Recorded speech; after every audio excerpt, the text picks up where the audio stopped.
नमस्कार। एक बार फिर से आपका पुनः परिपूर्णता क्लासेस में हिंदी साहित्य की इस कक्षा में बहुत बहुत स्वागत है। और हम भक्तिकाल पढ़ रहे थे और भक्तिकाल के अंतर्गत हमने पिछली कक्षा में जो कक्षाएं हुई उनमें पढ़ना स्टार्ट किया था और निर्गुण भक्तिकाल और सगुण भक्तिकाल को दो भागों में विभाजित किया है, एक निर्गुण और एक आपका सगुण। सगुण यानी कि से आकार, निर्गुण मतलब बिना आकार के ईश्वर में विश्वास करना। ठीक है। सगुण यानी कि आकार सहित ईश्वर में विश्वास करना और निर्गुण प्रमुख रूप से परमात्मा को ही सत्य मानकर परम सत्य तत्व को प्राप्ति करना निर्गुण भक्ति के आपके क्या हैं, आपके उद्देश्य रहा है। और सगुण में स आकार यानी ईश्वर के आकार, रूप, अवतार को उनकी आराधना करके, उनकी लीलाओं को मान करके उनकी भक्ति करना सगुण भक्ति है। भक्तिकाल दो भागों में बांटा गया है, निर्गुण और सगुण। निर्गुण को भी पुनः दो भागों में बांटा गया है, एक है आपकी ज्ञानाश्रयी, एक है प्रेमाश्रयी। ज्ञानाश्रय की आपके प्रतिनिधि कवि के रूप में बात करें तो कबीरदास जी हैं। जो आपके प्रेमाश्रयी जो काव्य धारा हैं उनके प्रतिनिधि कवि के बारे में बात करें तो वो जायसी जी हैं। ठीक है। और जो आपकी जो शाखाएँ हुई ज्ञानाश्रयी और प्रेमाश्रयी, ज्ञानाश्रयी शाखा को आप कह सकते हैं संत काव्य, और आप जो प्रेमाश्रयी जो काव्य धारा हुई उन्हें आप कह सकते हैं सूफी काव्य। उसी प्रकार से हमने इस प्रकार जो निर्गुण भक्ति काव्य था वो पढ़ लिया था पिछली दो कक्षाओं में। आज बारी आती है सगुण भक्ति काव्य की। सगुण भक्ति काव्य क्या है, इसके कितने भाग हैं और किस प्रकार से इसकी प्रमुख रूप से रचनाएं रही, उनकी क्या प्रकृति रही, ये सारी चीज़ें इस कक्षा में हम देखेंगे। तो चलिए प्रारंभ करते हैं सबसे पहले आपके सगुण भक्ति काव्य धारा से, कि सबसे पहले देखेंगे सगुण भक्ति काव्य धारा है क्या। तो देखिएगा, जिन भक्ति आपके कवियों के द्वारा ईश्वर को साकार, जो आपके आकार के सहित ईश्वर का कोई रूप मानकर उनकी उपासना करी और उनके द्वारा रचित काव्य को ही सगुण भक्ति काव्य कहा। यानी कि जो ईश्वर को स आकार, ईश्वर को कोई किसी का रूप मानकर उपासना की गई तो उसे क्या की, और उनके द्वारा जो रचित रचनाएं थी, जो काव्य था, उसको हमने सगुण भक्ति काव्य कहा। सगुण भक्त कवि अवतारवाद में विश्वास करते थे, ईश्वर के विविध लीलाओं का गायन करते थे। सगुण भक्ति कवि अवतारवाद में विश्वास करते थे, यानी कि आपके जो कृष्ण जी ले लीजिए, राम ले लीजिए, ये जो आपके विष्णु के अवतार हैं, इनके अवतारवाद में विश्वास करते थे। ईश्वर की विविध लीलाओं का गायन करते थे कि हमारे ईश्वर ने विभिन्न प्रकार की लीलाएं की हैं और उनका गायन करते थे, उनके चमत्कारों के बारे में बातें करते थे, उनके चमत्कारों के बारे में लिखते थे और उनमें अगाध आपके विश्वास करते थे। इसके प्रवर्तन का श्रेय वैष्णव भक्तों को दिया जाता है। इसके प्रवर्तन का, सगुण भक्ति धारा के जो प्रवर्तन का है वो वैष्णव भक्तों को, वैष्णव भक्त मतलब विष्णु के हैं जो भक्त, विष्णु को मानकर, विष्णु के अवतारों को मानकर जो चले वो प्रवर्तक कहलाए।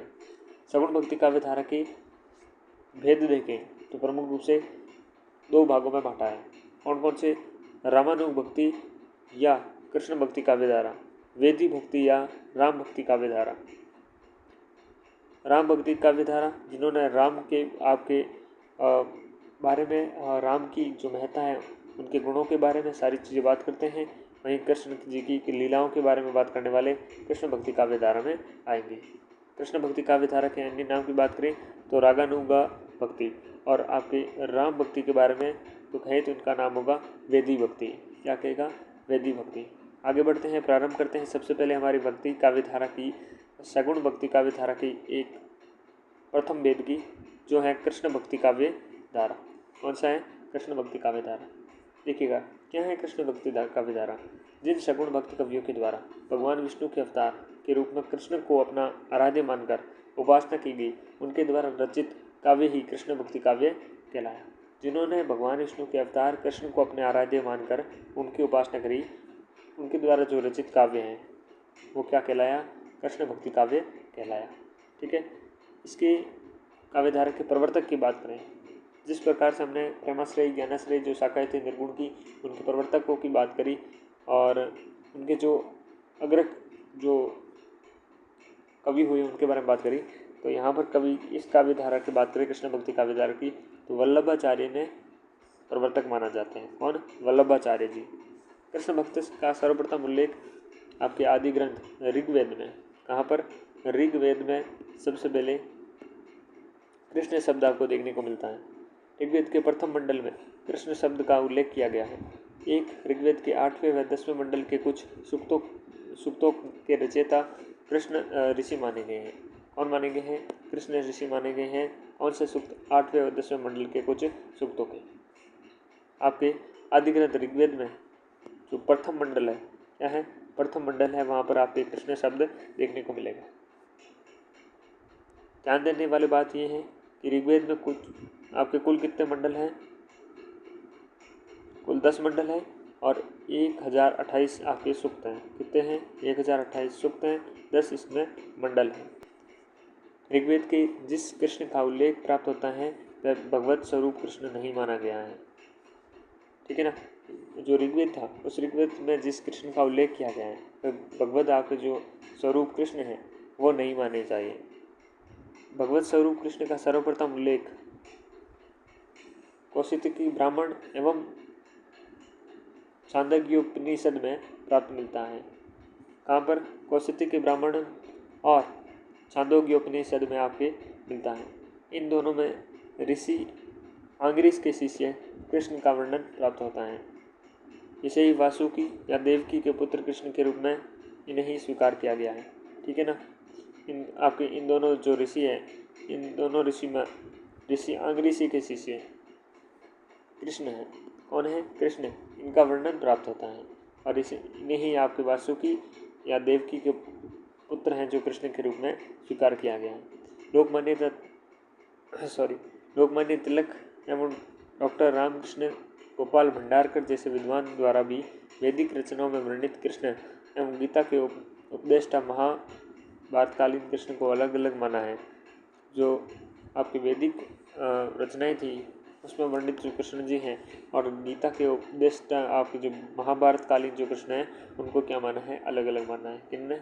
तिलक जी ने और आपके भंडारकर जी ने। सामान्यतः कृष्ण के 2 रूप माने जाते हैं। कौन कौन से रूप हैं? देखते हैं। एक है लोक रक्षक कृष्ण, जो ऐश्वर्य में कृष्ण है, जो गीता महाभारत में वर्णित कृष्ण है। एक लोक रंजक कृष्ण है जो माधुर्य में कृष्ण है, जो पुराणों में वर्णित कृष्ण है। यानी कि लोक रक्षक कृष्ण और एक लोक रंजक। जो लोक रंजक है वो माधुर्य में कृष्ण है, वो पुराणों में वर्णित है। एक लोक रक्षक है जो ऐश्वर्य में कृष्ण है, वो गीता महाभारत में वर्णित है। ठीक है ना? गीता और महाभारत में वर्णित कृष्ण कौन से हैं? ऐश्वर्य में ही है। ऐश्वर्य में मतलब लोक रक्षक है। लोक रंजक किसमें है? जो माधुर्य में कृष्ण है वो पुराणों में वर्णित है। हिंदी में कृष्ण को काव्य का विशेष जान बनाने का श्रेय आपके विद्यापति को दिया जाता है।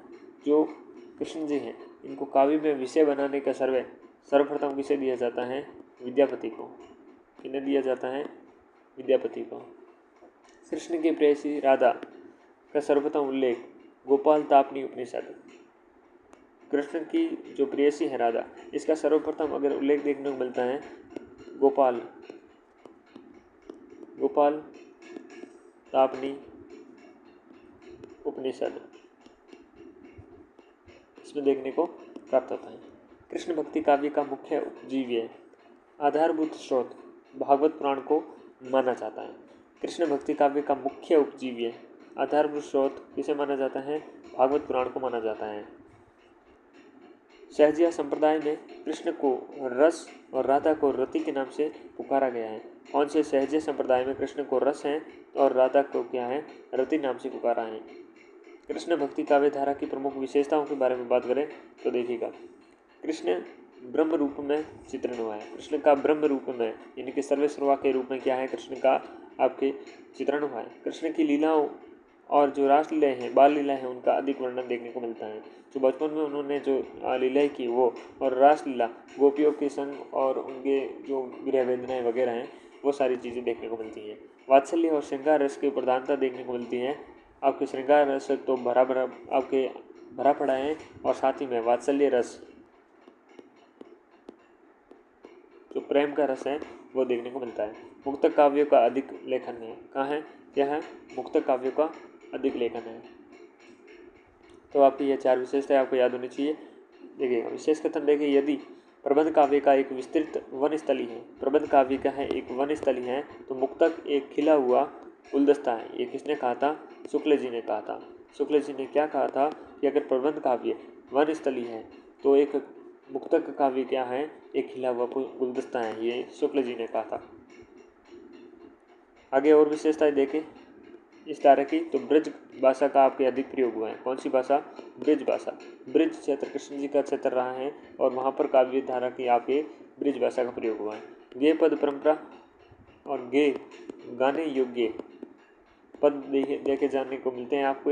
लोकोक्ति और मुहावरे का प्रचुर प्रयोग किया गया है। लोकोक्ति और मुहावरे का प्रचुर प्रयोग किया गया। अब देखिएगा कृष्ण भक्ति काव्य धारा के प्रमुख कवियों के बारे में बात करें तो शुरू करते हैं अभी। अष्टछाप कवि वल्लभाचार्य जी के द्वारा प्रवर्तित पुष्टि मार्ग वल्लभ संप्रदाय को विठलनाथ जी ने अपने आशीर्वाद की छाप लगाई। किसने? विठलनाथ जी ने अपनी छाप लगाई। विठलनाथ जी ने अपनी छाप लगाई, अपने आशीर्वाद। इसमें अष्टशका या अष्टछाप के नाम से प्रसिद्ध हुए। क्या है? अष्टशका या अष्टछाप के नाम से जो आपके प्रसिद्ध हुए। अष्टछाप की जहाँ पर स्थापना की बात करें 1565 ईस्वी में गोस्वामी विठलनाथ जी के द्वारा की गई थी।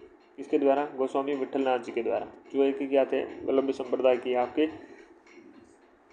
मानने वाले थे। इन 8 भक्त कवियों में 4 तो वल्लभाचार्य के शिष्य थे और 4 गोस्वामी विठलनाथ जी के शिष्य थे।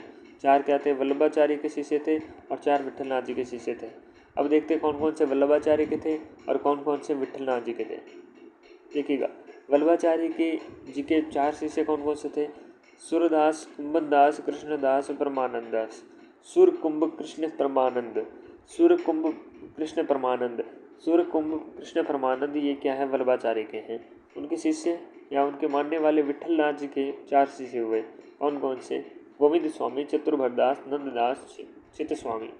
गोविंद चतुर्भुज नंद चित्त कौन है? गोविंद चतुर्भुज नंद चित्त। ठीक है ना? आपको याद होने चाहिए कि विठलनाथ जी के 4 शिष्य कौन से हैं। कृष्ण आपके जो वल्लभाचार्य के 4 शिष्य कौन से हैं? तो देखिएगा सूर्य कुंभ कृष्ण परमानंद, सूर्य कुंभ कृष्ण परमानंद। एक साथ एक झटके में एक वाक्य के साथ बोलेंगे तो याद रहने की कोशिश ज़्यादा रहेगी। सूर्य कुंभ कृष्ण परमानंद, सूर्य कुंभ कृष्ण परमानंद ये किसके हैं? आपके वल्लभाचार्य के हैं। विठलनाथ जी के 4 शिष्य कौन से हैं? गोविंद चतुर्भुज नंददास चित्त स्वामी, गोविंद चतुर्भुज दास नंददास आपके चित्त स्वामी। ये आपके 4 और ये आपके 4, चारों को कुल मिला के अष्टछाप 8 नाम आपको याद होने चाहिए। आगे बढ़ते हैं। सूत्र, सूत्र क्या है? सुकु कृप, सुकु कृप यानी कि सूरदास, कु से क्या हुआ आपके? कुंभ, कुंभदास, फिर कृ से कृष्णदास, प से परमानंद। तो ये भी आपके ट्रिक हैं, ये याद कर सकते हैं। सुकु कृप, सुकु कृप, सुकु कृप, सुकु कृप, सूरदास, कुंभदास, कृष्णदास और परमानंद दास। ओके, ये क्या है? वल्लभाचार्य थे। ये क्या थे? वल्लभाचार्य। विठलदास जी के कौन से थे? गोचनची, गोचनची, गोचनची, गो फॉर गोविंद स्वामी। चतुर्भुज दास, नंददास, चित्त स्वामी। गोविंद, चतुर्भुज दास, नंददास और चित्त स्वामी। गोचनची, गोचनची क्या है? गोचनची विठलनाथ। ठीक है, आगे बढ़े। इन सभी के नाम के प्रथम अक्षर को लेकर याद रखने के लिए यह सूत्र दिया गया है।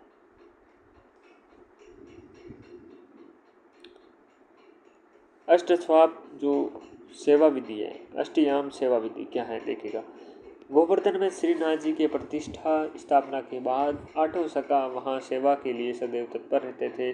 अष्टछाप ये 8 भक्त कभी पुष्टि मार्गीय सेवा विधि में पूर्ण सहयोग देते हैं।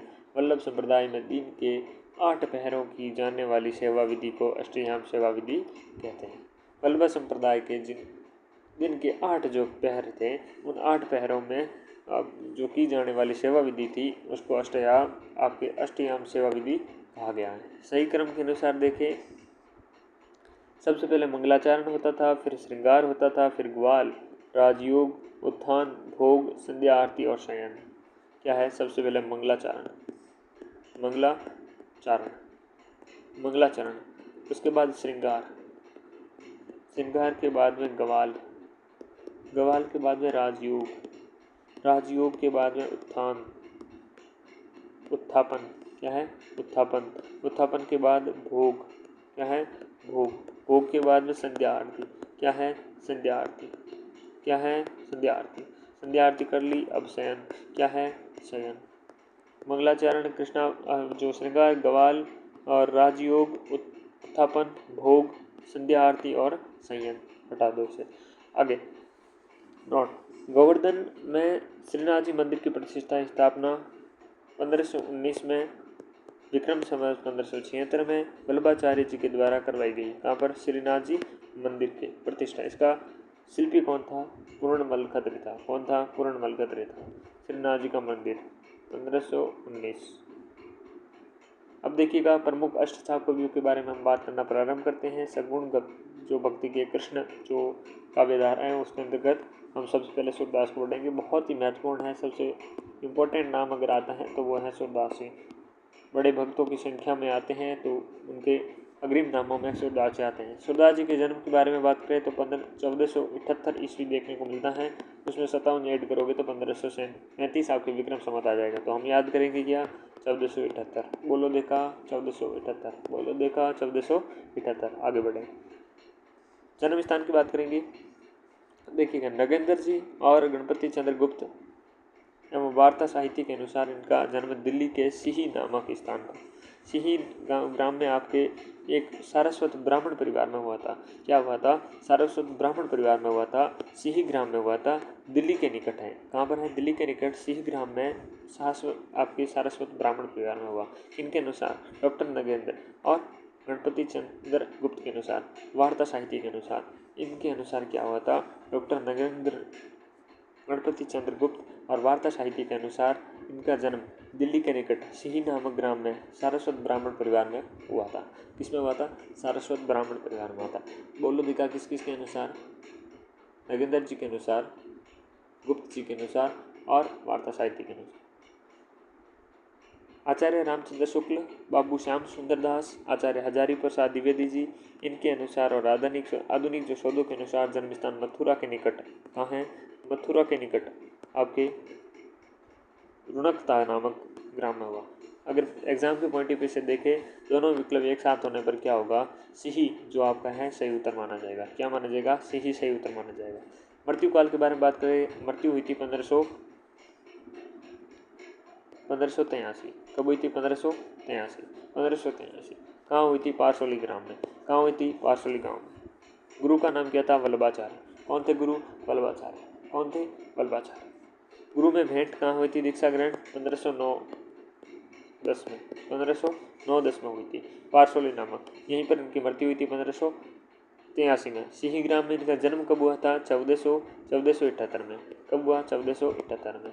1478। मृत्यु कब हुई थी? 1583। 1478, 1583 और एक बीच की तारीख 1509-10। पारसोली और सिही। ठीक है, तीसरा नाम अगर याद कर सको तो वो है रुणकता। क्या है? रुणकता। चलिए आगे बढ़ते हैं। भक्ति पद्धति की बात करें तो देखिए ना, सूरदास जी की भक्ति परंपरा किस प्रकार की रही? वो एक दास्य भाव और विनय भाव की पद्धति से लेखन कार्य करते थे। दास्य भाव और विनय भाव से लेखन का कार्य कौन करते थे? आपके सूरदास जी करते थे। कौन करते थे? सूरदास जी करते थे। सूरदास जी के लेखन कार्य किस प्रकार से थे? दास्य और विनय भाव से, दास्य और विनय भाव से। परंतु बाद में गुरु वल्लभाचार्य की आज्ञा पर उन्होंने सख्य, वात्सल्य और माधुर्य भाव से पद्धति अपनाई। पहले कौन सी थी? प्रारंभ में दास्य और विनय भाव, प्रारंभ में दास्य और विनय भाव लिखते थे। फिर सख्य, वात्सल्य और माधुर्य भाव को पद्धति को अपनाने वाले कौन थे? सूरदास जी थे। किनके कहने पर? अपने गुरु वल्लभाचार्य के। भाषा की बात करें तो ब्रज थी। कौन सी थी भाषा? ब्रज थी। प्रमुख रचनाएं देखें, यह इनकी सर्वश्रेष्ठ कृति है। कौन सी? सुरसागर। सुरसागर इनकी सर्वश्रेष्ठ आपकी कृति है। कौन सी है? सुरसागर। इसका मुख्य उपजीव्य आधार स्रोत श्रीमद् भागवत पुराण के 10वें स्कंद 46वां व 47वां क्या है? अध्याय है। ठीक है, 46वां और 47वां अध्याय है जीवी है इसका श्रीमद् भागवत पुराण के 10वें स्कंद का 46वां 47वां उपाध्याय जो अध्याय था वो देखने को मिलता है। कौन सी? सुर सागर। कौन सा है भाई? सुर सागर। यह सर्वश्रेष्ठ कृति है। किसकी है? सुर से नाम पता चल रहा है, सुर सागर। किसकी है? सूरदास की। ये सर्वप्रथम प्रकाशन आपके कहाँ से हुआ? नागरी प्रचारिणी सभा काशी द्वारा। नागरी प्रचारिणी सभा काशी द्वारा हुआ था। भागवत पुराण की तरह इसका विभाजन भी 12 स्कंदों में किया गया है। कितने स्कंदों में? 12 स्कंदों में किया गया है। किसकी तरह? भागवत पुराण की तरह 12 स्कंदों में। किसका? सुर सागर। सुर सागर किसकी रचना है? सुर सागर की। किसकी? सूरदास जी। ठीक है ना। चलिए आगे बढ़ते हैं। इसके 10वें स्कंद में सर्वाधिक पद रचे गए हैं। कौन से स्कंद में? 10वें स्कंद में। टोटल कितने हैं स्कंद है? 12 स्कंद है। 10वें में सर्वाधिक क्या है? पद हैं। भाषा कौन सी है? ब्रज है। भाषा कौन सी है? ब्रज है। किसकी? सूरदास जी की। आचार्य रामचंद्र शुक्ल ने लिखा है, सुर सागर किसी चली आती हुई गीत काव्य परंपरा का, चाहे वह मौखिक ही रही हो, पूर्ण विकास का आपके प्रतीत होता है। आचार्य शुक्ल जी जो ऐसी बात कर रहे हैं तो आप सोच सकते हो कि सुर सागर कितनी अच्छी आपकी रचना है। सुर सागर किसी चली आती हुई गीत काव्य परंपरा का, चाहे वह मौखिक ही रही हो, लेकिन पूर्ण विकास सा प्रतीत होता है। ठीक है ना। नगेंद्र ने इस रचना को, डॉक्टर नगेंद्र जी ने आपके इस रचना को अन्योक्ति और उपालंब काव्य कहकर पुकारा। अन्योक्ति और उपालंब काव्य किसने कहा? डॉक्टर नगेंद्र ने। किसको कहा? सुर सागर को कहा। क्या कहा? अन्योक्ति या आपके उपालंब काव्य कहा। आचार्य शुक्ल ने अनुसार उन्होंने अपने 67वें वर्ष जन्म वर्ष के कुछ पहले इस ग्रंथ को रचा था। ठीक है ना, याद रखने। इस रचना में 3 भ्रमर गीतों की आपकी योजना प्रस्तुत की गई है। कितने भ्रमर गीत हैं? 3 भ्रमर गीत की योजना देखने को मिलती है। आचार्य शुक्ल ने ध्वनि काव्य भी कहा। क्या कहा? ध्वनि काव्य कहा। किसे कहा? सुर सागर को कहा। आचार्य शुक्ल के अनुसार सुर सागर का सबसे मर्मस्पर्शी और वाग्वेद्यपूर्ण अंश है वो कौन सा है? भ्रमर गीत है। क्या है? भ्रमर गीत है। देख सकते हो फिर कितना भ्रमर गीत फेमस है। आप बार बार भ्रमर गीत को पढ़ने को देखने को मिलता है। हजारी प्रसाद द्विवेदी ने सुर सागर को स्त्री जाति का विशाल काव्य भी कहा। स्त्री जाति का विशाल काव्य कहकर किसने पुकारा? हजारी प्रसाद द्विवेदी जी ने कहा। किसे? सुर सागर को। अब दूसरी रचना आ गई इनकी, उसका नाम है साहित्य लहरी। क्या है? साहित्य लहरी। साहित्य लहरी इनका रीतिपरक काव्य माना जाता है। इनका क्या? इनका किनका? सुर सागर आपके सूरदास जी का रीतिपरक काव्य माना जाता है। रीतिपरक काव्य माना जाता है कौन सा? साहित्य लहरी। 118 दृष्टांतकूट अर्थगोपन या रहस्यपूर्ण अर्थशैली में है। ठीक है ना। अर्थगोपन या रहस्यपूर्ण अर्थशैली में है। इन पदों में राधा और कृष्ण की लीलाओं का वर्णन किया गया है। 118 आपके दृष्टकूट हैं। अलंकार निरूपण की दृष्टि से इस ग्रंथ का अत्यधिक महत्वपूर्ण है। अलंकार जो निरूपण की दृष्टि से अत्यंत आपके महत्वपूर्ण कौन सा है? साहित्य लहरी है। कौन सा है? साहित्य लहरी। साहित्य लहरी किसके द्वारा रचित है? सूरदास के द्वारा। सर्वश्रेष्ठ कृति कौन सी है? सुर सागर। सूरदास ने साहित्य लहरी की रचना नंददास को नायिका भेद रस रीति नंददास को नायिका भेद रस और रीति इत्यादि के सिखाने के उद्देश्य से की है। सूरदास ने साहित्य लहरी की रचना क्यों करी? कि नंददास कौन है? नंददास। इन नंददास के नायिका भेद रस और रीति आपके सिखाने के लिए उद्देश्य से की थी। अगली देखिए सुर सरावली। ठीक है ना। डॉक्टर नगेंद्र के अनुसार यह सूरदास जी के द्वारा रचित विवादित और अप्रमाणित आपकी रचना मानी जाती है। किसके द्वारा? नगेंद्र के अनुसार कहते हैं कि जो सूरदास जी के द्वारा रचित विवादित और अप्रमाणित अगर कोई रचना है तो वो सुर सरावली है। स्रोत डॉक्टर नगेंद्र का इतिहास, पेज नंबर आपकी 189 या 89, पंक्ति नंबर 2। इसमें आपके 1107 पद हैं और इसकी रचना आपके संसार को होली का रूपक मानकर की गई है। इस संसार को होली का रूप मानकर आपकी 1107 पद की गई। सुर सरावली रचना को सुर सागर के विषय वस्तु भी कहा गया है। सुर सागर की विषय वस्तु क्या कहें? सुर सरावली। आपके जो सुर सरावली हैं ये सुर सागर की विषय वस्तु भी हो सकती है। डॉक्टर आपके दीनदयाल गुप्त ने इनके द्वारा रचित 25 पुस्तकों का उल्लेख किया है, जिनमें से निम्न 7 पुस्तकें प्रकाशन हो चुकी है। दीनदयाल गुप्त ने 25 पुस्तकों का उल्लेख किया, जिसमें से देखिएगा सुर सागर जो सर्वश्रेष्ठ कृति है, साहित्य लहरी जो आपके नंददास को प्रमुख रूप से शिक्षाएं देने के लिए, सुर सरावली जो अप्रमाणित है डॉक्टर नगेंद्र के अनुसार, सुर पचीसी, सुर रामायण, सुर साठी, राधा रसकेली, सुर साठी, सुर रामायण, सुर पचीसी, सुर सरावली, साहित्य लहरी, सुर सागर। वापस बोल देखा, सुर सागर, साहित्य लहरी, सुर सरावली, सुर पचीसी, सुर रामायण, सुर साठी, राधा रसकेली। आपको राधा रसकेली याद होना चाहिए। सूरदास की रचना आपकी रचनाओं का सर्वप्रथम संपादन 1841 ईस्वी में कोलकाता में राग कल्पद्रुम नाम से हुआ। सर्वप्रथम संपादन कब हुआ? 1841 ईस्वी में कोलकाता में हुआ। किस नाम से हुआ? राग कल्पद्रुम। ओके, आगे बढ़ते हैं। विषय वस्तु की बात करते हैं। सूरदास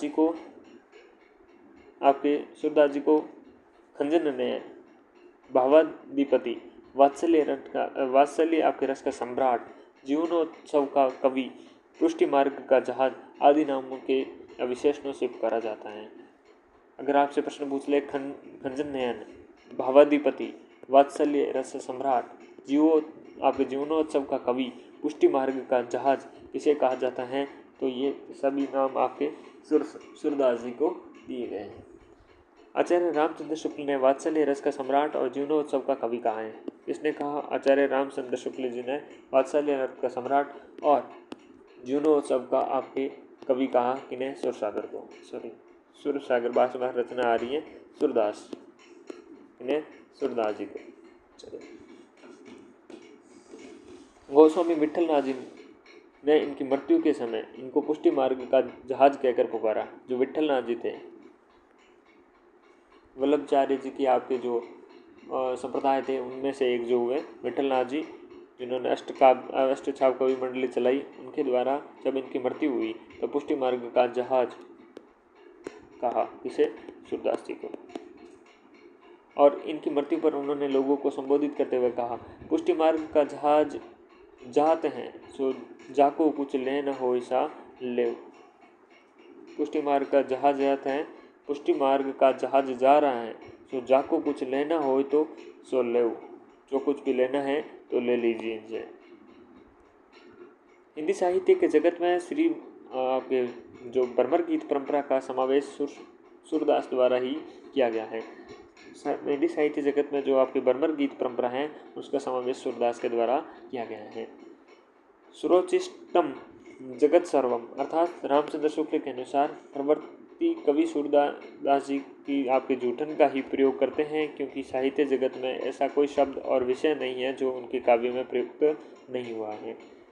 आचार्य शुक्ल जी ने बहुत बड़ी बात कही सूरदास जी के बारे में कि प्रवर्तित जो भी कवि हुए सूरदास जी की जूठन का ही प्रयोग करते हैं, क्योंकि साहित्य जगत में कोई ऐसा शब्द और विषय नहीं है जिनके काव्य में प्रयुक्त नहीं हुआ, किनके? सूरदास जी के काव्य में प्रयोग नहीं हुआ। कुछ इतिहासकारों के अनुसार चंद्रबराय के जो वंशज कवि माने जाते हैं, कौन? आपके सूरदास जी। आचार्य शुक्ल ने कहा है सूरदास की भक्ति पद्धति का मेरुदंड पुष्टि मार्ग ही है। मेरुदंड कौन सा है? पुष्टि मार्ग है। पूछ सकता है कि सूरदास जी के कौन से आपके जो मार्ग था, तो पुष्टि मार्ग था भक्ति। सूरदास जी ने भक्ति पद्धति के 11 रूपों का वर्णन किया है। सूरदास जी ने भक्ति पद्धति के आपके 11 रूपों का वर्णन किया है। संस्कृत साहित्य में महाकवि माघ की प्रशंसा में यह श्लोक पढ़ा जाता है।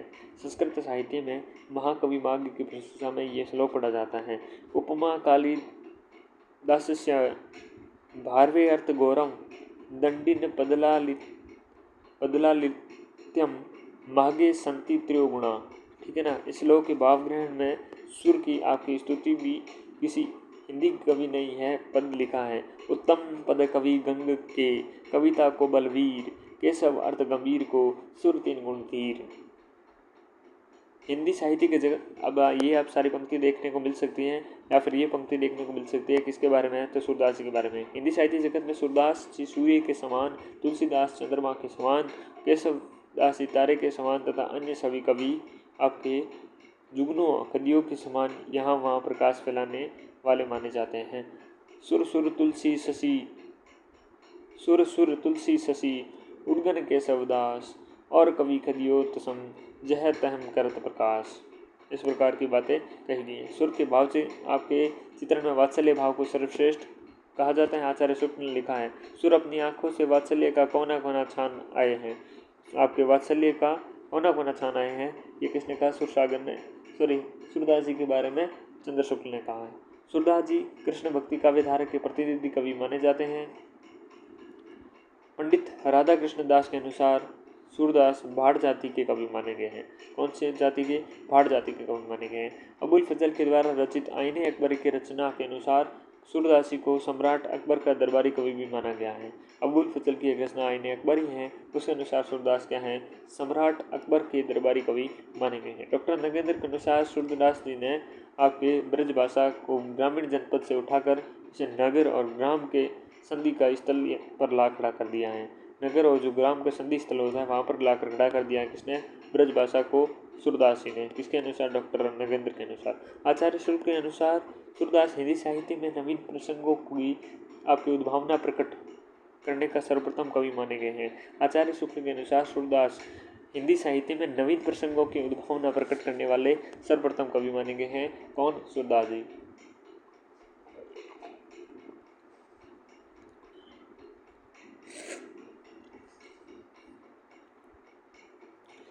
सूरदास जी द्वारा रचित अंतिम पद है कौन सा? कंजन नयन रूप रस माते, अति से चारा चपल अनियारे, पल पिंजरा में समाते। ये इनका क्या है? अंतिम आपके रचित पद हैं, जो कृष्ण जी के बारे में, कृष्ण भक्ति के बारे में देखने को मिलता है। भगवत कृपा का प्राप्ति के लिए सुर की भक्ति जो पद्धति है, अनुग्रह का प्राधान्य है। अनुग्रह का प्राधान्य देखने को मिलता है उनकी भक्ति परंपरा में। आचार्य शुक्ल के अनुसार सूरदास ने जितनी सहृदयता और भावुकता के हैं, प्राय उतनी ही चतुरता और आपकी वाग्वेद्यता है। जितनी उनकी सहृदयता और भावुकता दिखती है, उतनी ही चतुरता और वाग्वेद्यता भी है। किसने कहा? आपके शुक्ल जी ने कहा। किसके बारे में? सूरदास जी के बारे में। आचार्य शुक्ल के अनुसार सूरदास सच्चे प्रेम आपके मार्ग के ग्रहण और ज्ञान मार्ग के त्याग में पूर्ण समर्थ हुए हैं। प्रेम मार्ग तो उन्होंने ग्रहण किया है और ज्ञान मार्ग के त्याग करने के पूर्ण समर्थ हुए हैं। कौन? सूरदास। शुक्ल जी के अनुसार सुर के श्रृंगारी पदों की रचना विद्यापति की पद्धति पर हुई है। आपके सुर की जो श्रृंगारी पदों की रचना है विद्यापति के पद्धति पर हुई है। नंद दुलारे वाजपेयी के अनुसार स्वाभाविकता में अलौकिकता का विन्यास सूरदास का आपका मुख्य काव्य साधना है। नंद दुलारे वाजपेयी जी के अनुसार जो स्वाभाविकता में अलौकिकता का विन्यास सूरदास की मुख्य काव्य का साधना है। मैनेजर पांडे के अनुसार सूरदास कालिदास की तरह मानवीय प्रेम और सौंदर्य के कवि हैं। सूरदास कालिदास की तरह मानवीय प्रेम और सौंदर्य के कवि हैं। ये किसके अनुसार है? मैनेजर पांडे के अनुसार है। मैनेजर पांडे के अनुसार है। आगे बढ़ते हैं, कुंभन दास के बारे में बात करते हैं। अब सूरदास के बारे में हमने प्रमुख रूप से बातें की। उनका आपका जन्म 1478 में हुआ, 1583 में मृत्यु हुई। 1509-10 में इन्होंने वल्लभाचार्य जी की अपने शिष्यत्व ग्रहण किया। इन्होंने अपनी प्रमुख रचना सर्वश्रेष्ठ सूरसागर के नाम से जानी जाती हैं। इनका जन्म सिही ग्राम में हुआ था। डॉक्टर नगेंद्र और गुप्त और प्रमुख रूप से जो साहित्य है वार्ता साहित्य, उसके अनुसार और अन्य जो प्रमुख रूप से हुए हैं शुक्ल जी वगैरह, उनको अलग जगह पर मानते हैं। लेकिन वो इतना एग्जाम के पॉइंट ऑफ व्यू से आपके सिही ग्राम बहुत ही महत्वपूर्ण बनता है। और इनकी सुरसागर, सुरलहरी, सुर आपके शरावली सारी प्रमुख रचनाएं ही मानी जाती हैं और अन्य रचनाएं भी कुछ हैं जो हमने पढ़ी। सुरसागर आपके कृष्ण भक्ति के आपके प्रतिनिधि कवि रूप से जाने गए हैं आप, और इनकी भाषा प्रमुख रूप से ब्रज भाषा रही है। इन्होंने ब्रज भाषा के मान को बढ़ाया है, ग्रामीणत्व से आगे निकालकर ये शहरी और नागर के संधि स्थल पर ला के उन्होंने खड़ा कर दिया है। उनकी जो चतुरता, उनका वात्सल्यता उनको देखने को मिलती है, उनकी माधुर्य भागता, वाग चतुर्थी, सारी चीज़ें देखने को मिलती हैं। उनके साहित्य की एक अद्भुत रचना है कृष्ण जी के बारे में उन्होंने लिखी है। ज्ञान मार्ग को छोड़कर इन्होंने जो प्रेम मार्ग देखने को मिलता है वो अद्भुत देखने को मिलता है।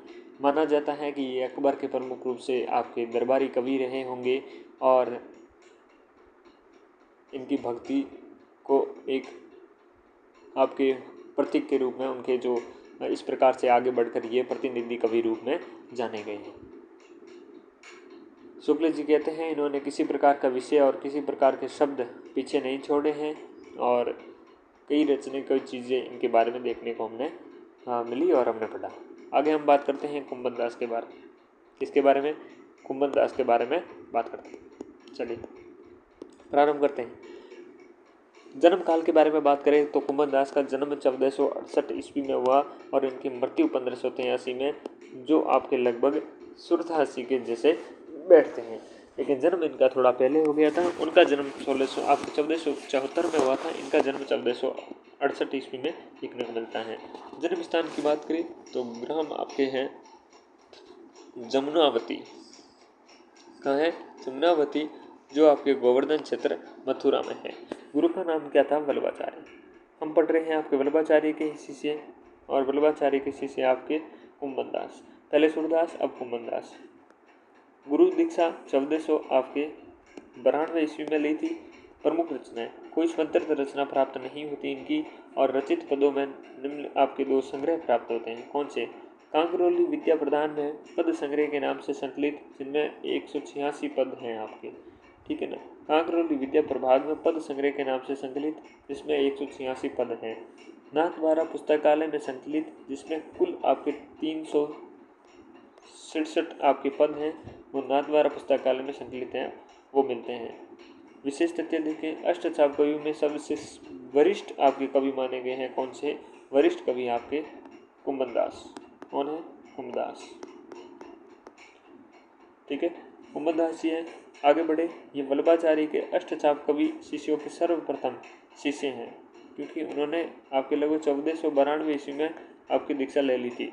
अष्टचाप कवियों के सूरदास के बाद दूसरे प्रमुख कवि रूप से ये जाने गए। ये कृष्ण भक्ति शाखा के दार्शनिक पीठियों के तैयार करने के लिए कवि माने गए हैं। आपकी जो दार्शनिक पीठिका हैं वो तैयार करने वाले कवि माने गए हैं। सम्राट अकबर के इनके पदों पर अत्यधिक मुग्ध थे। अकबर के बुलावे में एक बार इनको फतेहपुर सीकरी जाना पड़ा, तो उन्होंने एक अनासक्त भाव का पद सुनाया था। भक्तन को कहाँ सीकरी को सो काम, आवत जात पनह्या टूटी बिसरी गयो हरिनाम, जाको देखे दुख लागे ताको करन परी प्रणाम, कुंभन दास लाल गिरिधन बिन यह सब झूठो धाम। ऐसे करके कृष्ण जी के बारे में इनकी आपके प्रमुखता और कृष्ण जी का जो भक्ति भावना है ये प्रकट होती है।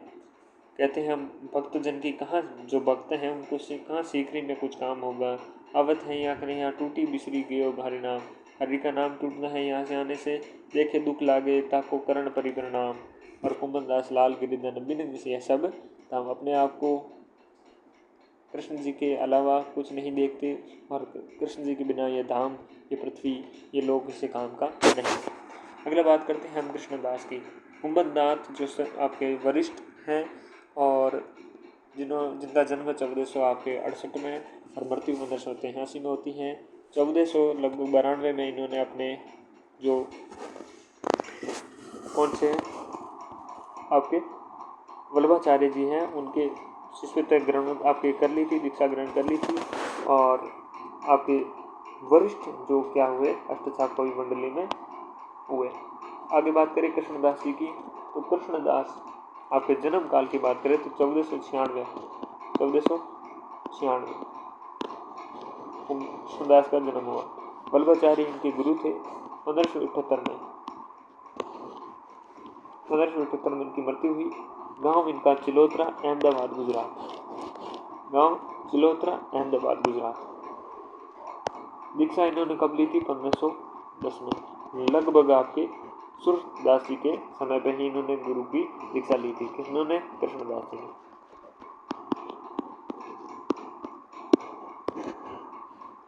रचनाओं की बात करें तो जुगलमान चरित्र, भ्रमर गीत और प्रेम तत्व निरूपण। कौन कौन से? जुगलमान चरित्र, भ्रमर गीत और प्रेम तत्व निरूपण किनकी है? आपके कृष्णदास।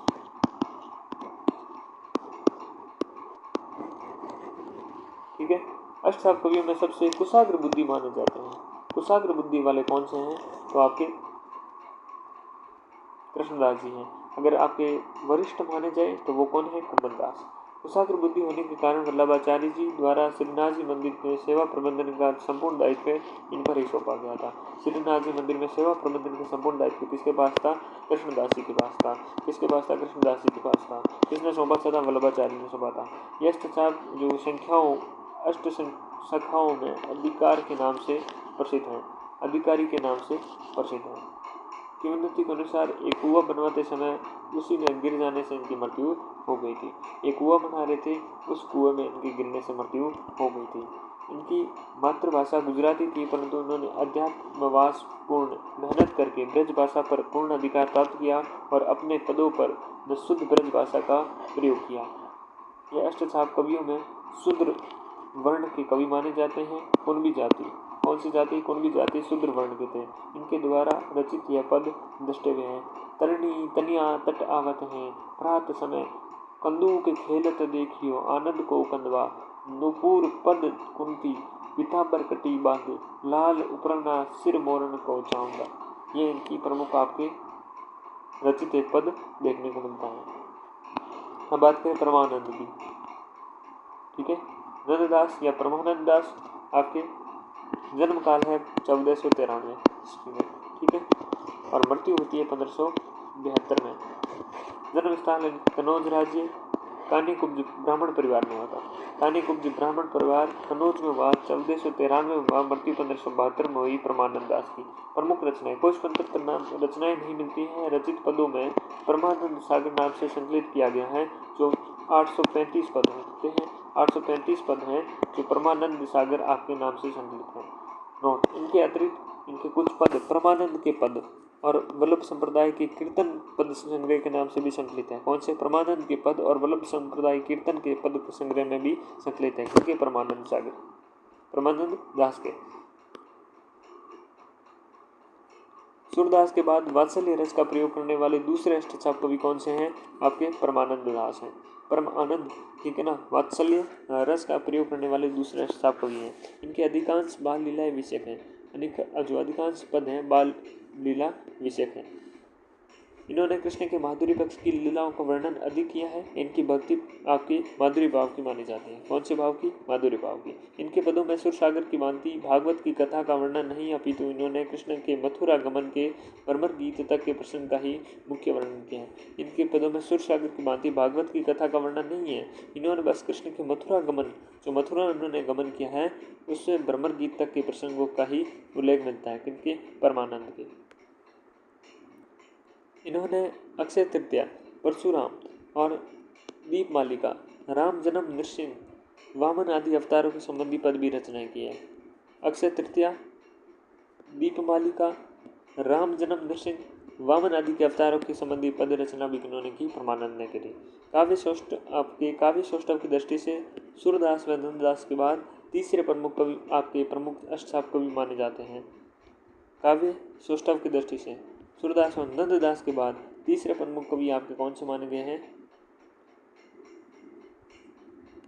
परमानंद दास। जनश्रुतियों के अनुसार इनके पद की एक पद सुनकर गुरु वल्लभाचार्य भी कई दिनों तक बेहोश रहे। इनके द्वारा एक पद यहाँ पर द्रष्टव्य है।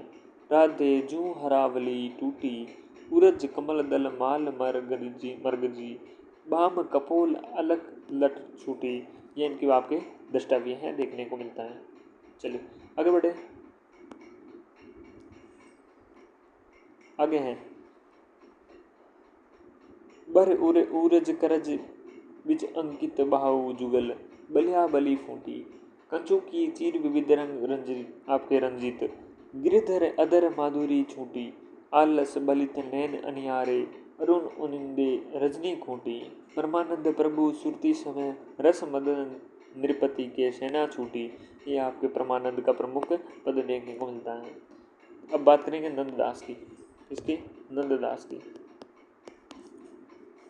इनका जन्म काल आपके 1533 ईस्वी में मिलता है और मृत्यु 1583 ईस्वी में होती है। बहुत अल्प काल के लिए जीवित रहे थे। इनके गांव रामपुर था, सोरो या सुकर क्षेत्र था, वो था आपके उत्तर प्रदेश में, आपके सनाडे ब्राह्मण परिवार से थे।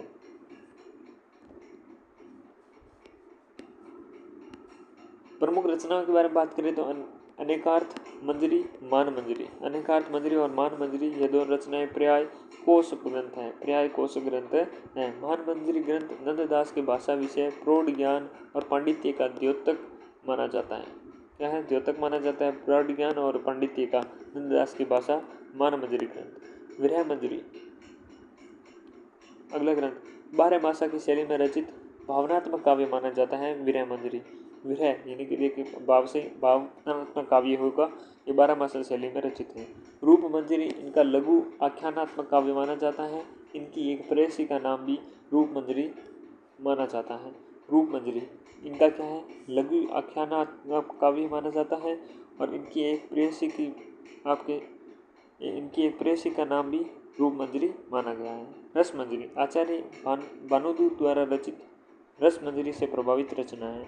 रस मंजरी से प्रभावित रचना है आपके भानुदूत द्वारा रचित रस मंजरी से प्रभावित रस मंजरी। आपके भंवर गीत या नंददास के परिपक्व दर्शन का ज्ञान, विवेक बुद्धि और तार्किक शैली, कृष्ण भक्ति का परिचायक काव्य। पूर्वार्ध भाग में गोपी उद्धव संवाद है, फिर उत्तरार्ध भाग में कृष्ण प्रेम की गोपियों की विरह दिशा है और इसके लेखन का मुख्य उद्देश्य निर्गुण निराकार ब्रह्म की उपासना का खंडन करके सगुण साकार कृष्ण की भक्ति की बात करना। ये भंवर गीत में लिखा हुआ है। रास पंचाध्यायी यह इनकी सर्वश्रेष्ठ रचना मानी गई है। इनके व्युक्त आत्मा गोपी और रासलीला के माध्यम से रस रूप परमात्मा कृष्ण से मिलने के लिए प्रयत्नशील है। ये रोला छंद में लिखित रचना है। इस रचना की उपयुक्त शब्द का चयन और उनके सुष्ठु प्रयोग के कारण इनकी जड़िया कवि की उपाधि प्रदान की जाती है। आचार्य शुक्ल ने लिखा है और कवि गड़िया नंददास जड़िया, नंददास जड़िया। क्यों? सुष्ठु प्रयोग किया है किसका? आपके शब्द चयन और उनके श्रेष्ठ प्रयोग के कारण ने जड़िया कवि कहा गया है। रास पंचाध्यायी किनके? नंददास के द्वारा। इस रचना का कथानक श्रीमद् भागवत पुराण के 10वें स्कंद के अध्याय संख्या 29 से 33 तक के से तथा हरिवंश पुराण से ग्रहण किया गया है। श्रीमद् भागवत पुराण के 10वें स्कंद के अध्याय संख्या 29 से 30 तक के तथा हरिवंश पुराण से ग्रहण किया गया है। सिद्धांत पंचाध्यायी यह कृष्ण की रासलीला से संबंधित रचना है। कृष्ण, वृंदावन, वेणु, गोपी, रास आदि शब्दों की आध्यात्मिक व्याख्या प्रस्तुत की गई है। किसमें? सिद्धांत पंचाध्यायी नंददास के द्वारा ये भी लिखा गया था। सुदामा चरित्र इनका कथानक श्रीमद् भागवत गीता से ग्रहित किए गए हैं और काव्य दृष्टि से यह साधारण रचना है। नंददास पदावली नंददास द्वारा रचित जो पद हैं उनके 12 आपके जो प्रकरणों में संकलित किया गया है। इसमें काव्य सौष्ठव्य का उत्कृष्ट देखा जा सकता है। फिर अगली और रचना है रुक्मणी मंगल, प्रेम बारकड़ी, श्याम सगाई, 10वां स्कंद भागवत, गोवर्धन लीला, अनेकार्थमाला जो पर्याय कोश है। अनेकार्थमाला, गोवर्धन लीला, 10वां स्कंद भागवत, श्याम सगाई, प्रेम बारकड़ी, रुक्मणी मंगल, नंद पदावली, सुदामा चरित्र, सिद्धांत पंचामयी, रास पंचाध्यायी, भंवर गीत, रस मंजरी, रूप मंजरी, विरह मंजरी, अनेकार्थ मंजरी, मान मंजरी, ये सारी रचनाएं नंददास की हैं। किसकी हैं? नंददास।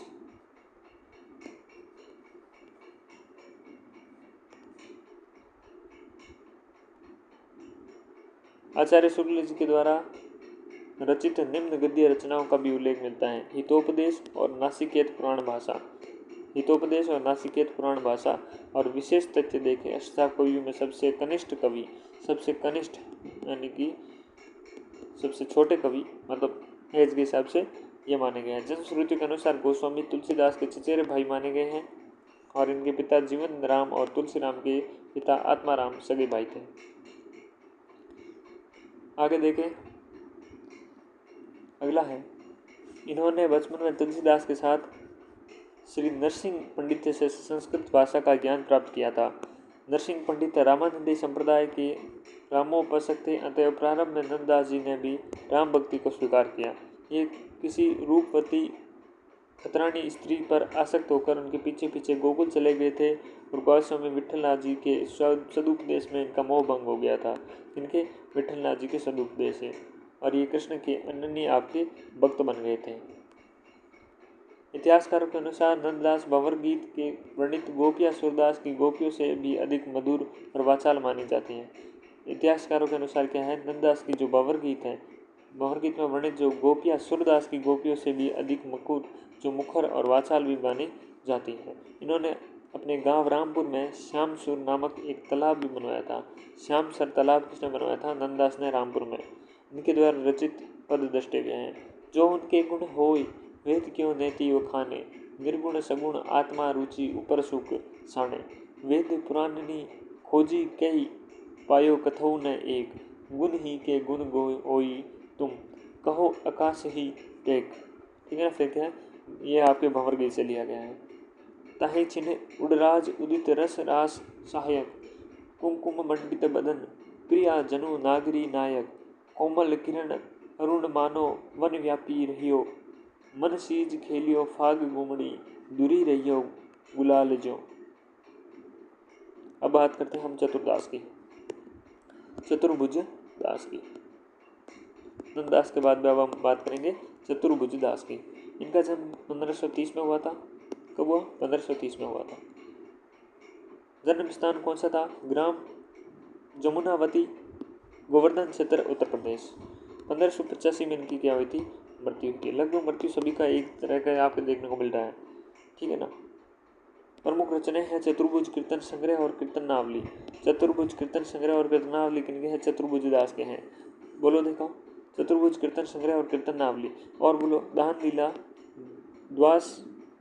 द्वादश यश, भक्ति प्रताप, हितजू को मंगल, मधुमालती हितजू को मंगल, दान लीला, द्वादश यश, भक्ति प्रताप, कीर्तनावली, चतुर्भुज कीर्तन संग्रह, ये इनकी रचना है। द्वादश यश, भक्ति प्रताप, मधुमालती रचनाओं में डॉक्टर नगेंद्र अष्टचाप कवि चतुर्भुजदास द्वारा रचित नहीं मानकर अन्य राधा वल्लभ चतुर्भुजदास द्वारा रचित मानते हैं, जबकि शुक्ल जी ने इन रचनाओं को इनकी जो रचनाओं के रूप में स्वीकार किया है। विशेष तथ्य की बात करें, ये कुंभदास जी के सबसे छोटे पुत्र माने जाते हैं। कुंभदास जी के क्या हैं? सबसे छोटे पुत्र माने जाते हैं।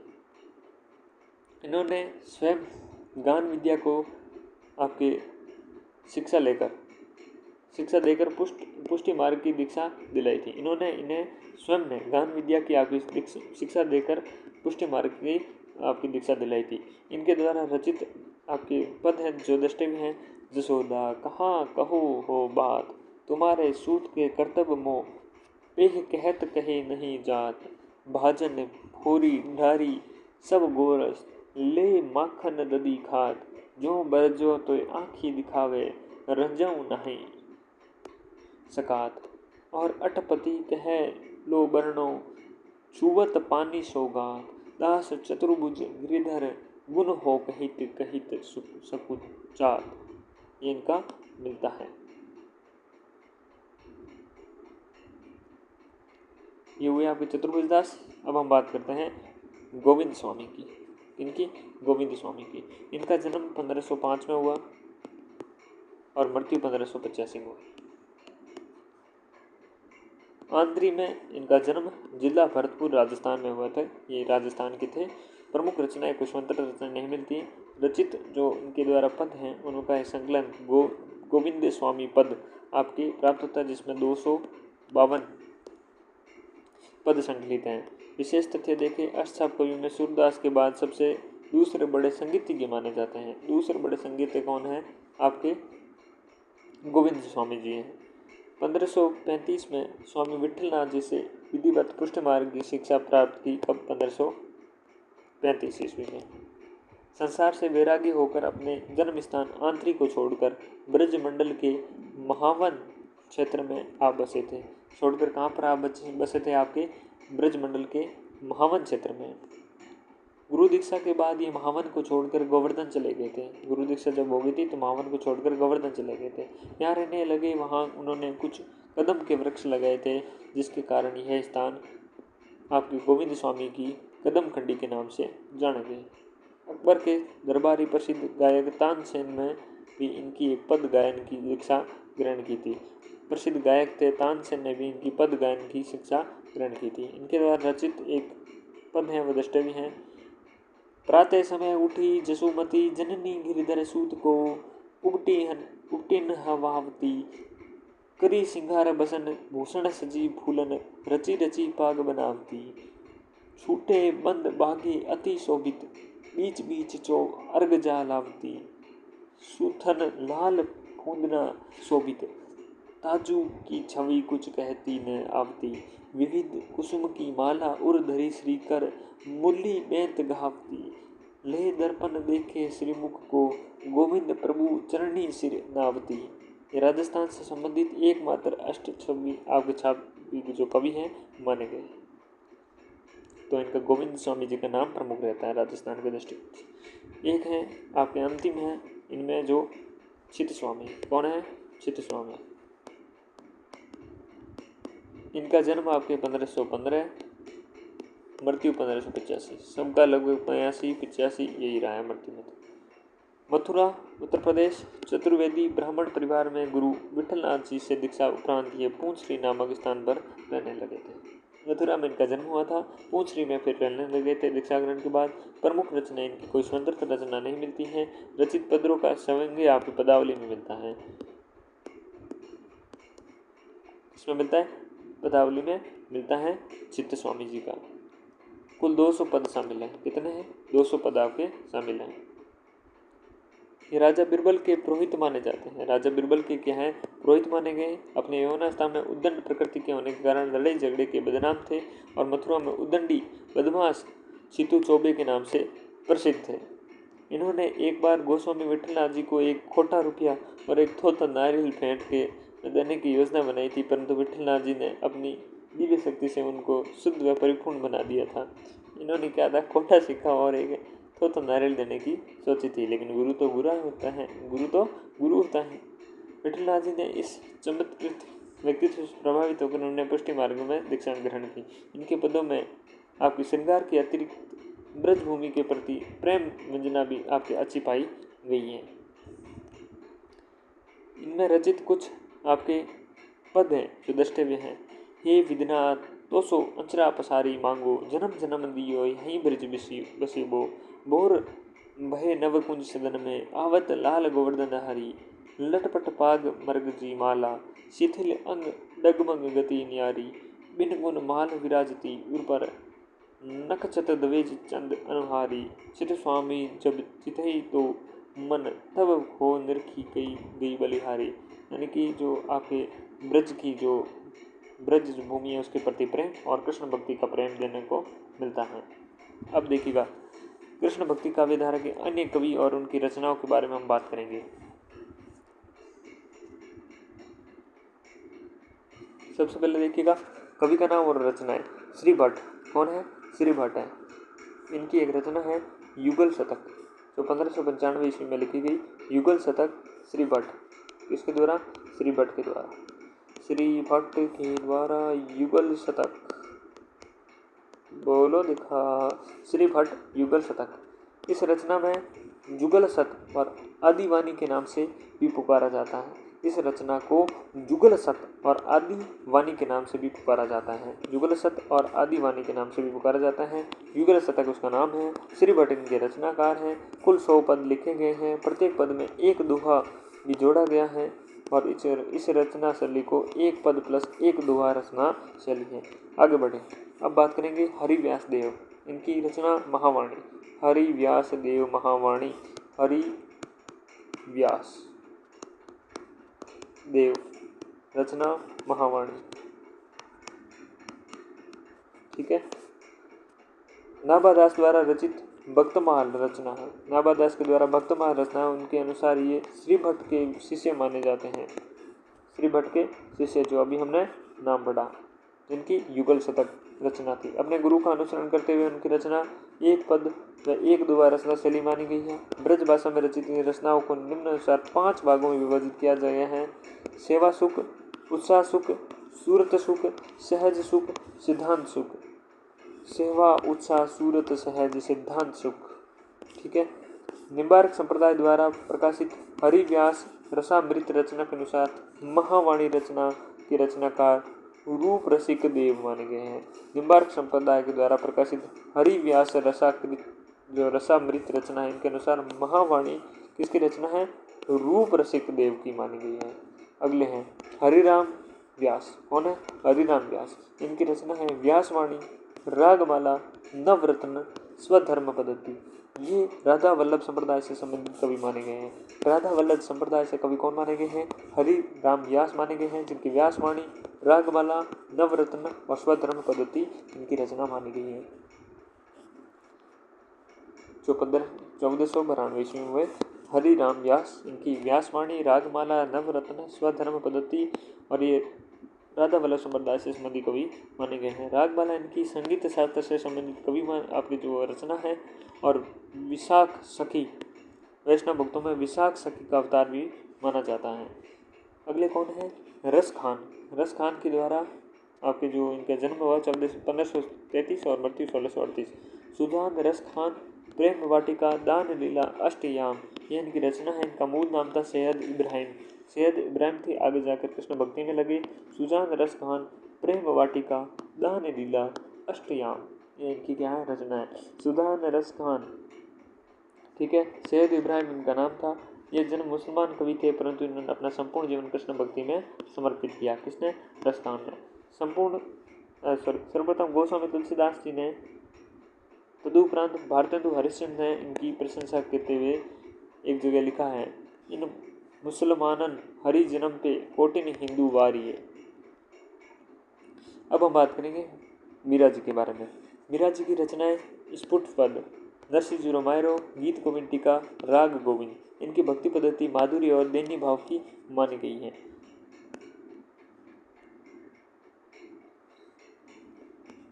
परशुराम चतुर्वेदी के अनुसार मीरा के काव्य में प्रयुक्त भाषा के 4 स्तर माने गए हैं: राजस्थानी, ब्रज, पंजाबी और गुजराती। परशुराम चतुर्वेदी के अनुसार मीरा के काव्य में प्रयुक्त भाषा के 4 स्तंभ माने गए हैं: राजस्थानी, ब्रज, पंजाबी और गुजराती।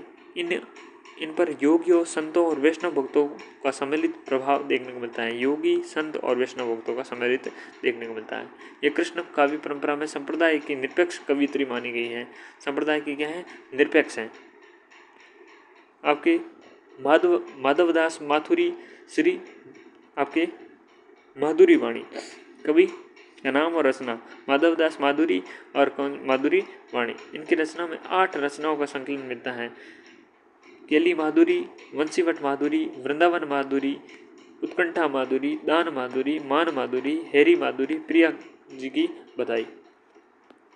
वेली माधुरी, वंशी माधुरी, वृंदावन माधुरी, उत्कंठा माधुरी, दान माधुरी, मान माधुरी, होरी माधुरी और प्रिया जी की बधाई। ये सभी रचनाएं प्रारंभ में सरलबद्ध रूप से अलग अलग प्रकाशित हुई।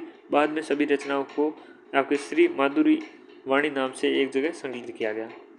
और भी रचनाकार हैं और भी आपके रहे प्रमुख रूप से भगवत मुदित, या आपके वृंदावन शतक और रसिक अनन्यमाल। आपके भगवत मुदित कौन है? वृंदावन शतक और रसिक अनन्यपाल माल, ठीक है ना, ये रचना है। स्वामी हरिदास के केलीमाल, स्वामी हरिदास केलीमाल, हरिदास केलीमाल। रूप गोस्वामी के आपके उज्ज्वल नीलमणि और भक्ति रसामृत, उज्ज्वल नीलमणि और भक्ति रसामृत आपके रूप गोस्वामी की। सयाजी झूला, रुक्मणी हरण, डिंगल शैली में रचित इस काव्य में कृष्ण भक्ति रुक्मणी विवाह का वर्णन किया गया है। नागदमन, इसमें किशोर अवस्था प्रेम, रसलीला और युद्ध आदि का वर्णन किया गया है आपके सयासी झूला, रुक्मणी हरण। जयदेव कवि, गीत गोविंद, इनका कार्य क्षेत्र उड़ीसा रहा है। गीत गोविंद जयदेव कवि। रत्नाकर कवि आपके उद्धव शतक, रत्नाकर कवि उद्धव शतक। भगवत मुदित, वृंदावन शतक और रसिक अनन्यमाल, भगवत मुदित, वृंदावन शतक और रसिक अनन्यमाल, ये इनकी रचनाएं रही हैं। ध्रुवदास, ब्रज लीला, हित आपके श्रृंगार लीला, जीवन दशा लीला, मान लीला, दान लीला, ये प्रमुख रूप से रचनाएं रही हैं। ध्रुवदास ब्रज लीला, हित श्रृंगार लीला, जीवन दशा लीला, मान लीला, दान लीला, ये इनकी रचनाएं हैं। ब्रज लीला, हित श्रृंगार लीला, जीवन दशा लीला, मान लीला और दान लीला, ध्रुवदास। लीला के उपनाम से कुल 42 ग्रंथों की रचना की। जीव गोस्वामी भगवत संदर्भ भगवत संदर्भ गीत जीव गोस्वामी। दामोदर दास उपनाम है सेवक, यह है सेवक वाणी। परशुराम जी परशुराम सागर। श्री मोतीलाल मीनारे जी के अनुसार इनकी ग्रंथों की संख्या 21 मानी गई है। परशुराम देव।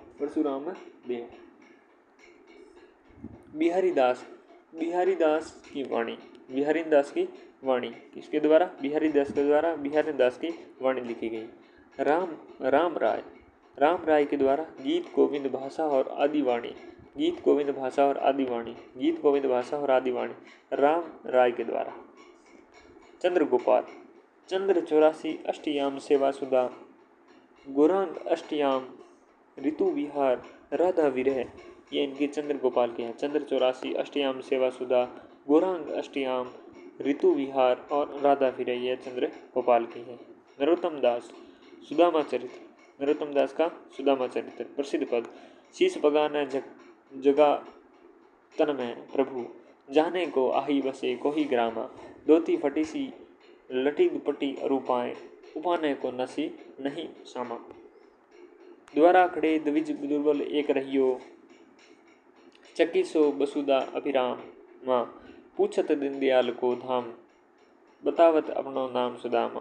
यानी और भी देखे कैसे बिहाला बियाविन शोभे कंटक जाल पड़े पग जोए हाय हाँ दुख पाए सका तुम आए इति न कितने दिन खोए। देखी सुदाम के दीन दशा करुणा निधि रोए पानी परात को हाथ धुयो नहीं नैनकी के जल सो पग दहे। नारायण दास के द्वारा ज्ञान चौकी कृष्णपाल अर्जुन सागर सत्यपाल शब्दावली, ये सारी आपकी किसकी रचना है? नारायण दास की। ज्ञान चौकी कृष्णपाल अर्जुन सागर सत्यपाल शब्दावली, ये सारी नारायण दास की आपके देखने को मिलती है रचनाएं। ज्ञान चौकी कृष्णपाल अर्जुन सागर सत्यपाल शब्दावली। विठलनाथ जी के द्वारा सर्वोत्तम स्रोत श्रृंगार रस मंडल। विठलनाथ की सर्वोत्तम स्रोत्र और आपके श्रृंगार रस। द्वारका प्रसाद की कृष्णायन। गुमान मिश्र नेषद चरितम और कृष्ण चंद्रिका। नेषद चरित्रम और कृष्ण चंद्रिका किसकी है? गुमान मिश्र की है। ब्रज आपके वासी ब्रजवासी दास ब्रज विलास 1770 में आपके प्रबोध चंद्रोदय नाटक का हिंदी अनुवाद है ब्रजवासी दास। मंचित कवि सुरभि दान लीला और कृष्णायन। मंचित कवि सुरभि दान लीला और कृष्णायन। रूप रसिक देव लीला वंशिती 1730 में लिखी गई। हरिव्यास यशामृत नित्य विहारी पदावली और वृहदोत्सव मणिमाल, ये रूप रसिक देव की रचनाएं हैं। नागरीदास या सावंत सिंह, इनकी देखें जुगल रस माधुरी भाग विलास राम रस लता इसक चमन कृष्ण जन्मोत्सव कवित प्रिया जन्मोत्सव कवित गोवर्धन धन धारण के कवित भाग विहार भक्तिसार रसिक रत्नावली, ये सारी नागरीदास की आपके रचनाएं हैं। कौन कौन सी? जुगल रस माधुरी भाग विलास राम रसला इसके चमन कृष्ण जन्मोत्सव कवित प्रिया जन्मोत्सव कवित गोवर्धन धारण की कवित भाग विहार भक्ति साग रसिक रत्नावली, ये सारे नागरीदास सावंत सिंह की रचनाएं हैं। चाचा हित वृंदावन दास लाड सागर ब्रज प्रेमानंद सागर जुगल स्नेह पत्रिका कृपा अभिलाषा बेली और भ्रमर गीत, ये चाचा हित वृंदावन दास की रचनाएं हैं। वृंदावन देव गीतामृत गंगा कृष्णामृत गंगा, ये इनकी रचना वृंदावन देव की है। सुंदरी कुंवरी बाई, इनके नेह निधि वृंदावन गोपी महात्म्य और संकेत युगल रसपुंज प्रेम संपुट सार संग्रह रंगझर भावना प्रकाश और रास रहस्य, इनकी रचना है। सुंदरी कुंवरी बाई कि कौन कौन से रचना है? नेह निधि, वृंदावन गोपी, महात्म्य, संकेत, युग, रसपुंज, प्रेम संपुट, सार संग्रह, रंग झर, भावना प्रकाश, रास आपके रास रहस्य इनकी रचना है। कृष्ण भक्ति काव्य धारा या भक्ति साहित्य में संबंधित प्रमुख संप्रदाय या वाद देखने को अब मिलेंगे। अब कौन से है? कृष्ण भक्ति काव्य की धारा के भक्ति साहित्य से संबंधित कौन से संप्रदाय है, वाद है, संग्रह है, मत है, पंथ है, ये सारे आपको देखने को मिलेंगे। एक लिस्ट पढ़ेंगे, फिर जो प्रमुख और भी रहेंगे उनके थोड़ा डिटेल से भी जानेंगे। ठीक है, चलिए प्रारंभ करते हैं। कृष्ण भक्ति काव्य धारा भक्ति साहित्य में संबंधित प्रमुख संप्रदाय या वाद, दर्शन, मत या पंथ। द्वैतवाद क्या है? ब्रह्म संप्रदाय है, ये माध्वाचार्य। प्रवर्तक कौन है? यहाँ पर आपके मत, यहाँ प्रवर्तक। ठीक है, अद्वैतवाद आपके शंकराचार्य, अद्वैतवाद या स्मार्त संप्रदाय आपके शंकराचार्य, द्वैतवाद इसमें निम्बार्काचार्य, विशिष्टाद्वैतवाद रामानुजाचार्य, शुद्धाद्वैतवाद वल्लभाचार्य जो पुष्टि मार्ग है। ठीक है ना, यहाँ मिलान की जी की क्वेश्चन आ जाएंगे इसमें। विशिष्टाद्वैत रामानुजाचार्य, द्वैताद्वैतवाद निम्बार्काचार्य, अद्वैतवाद शंकराचार्य, द्वैताद्वैतवाद माधवाचार्य। ठीक है,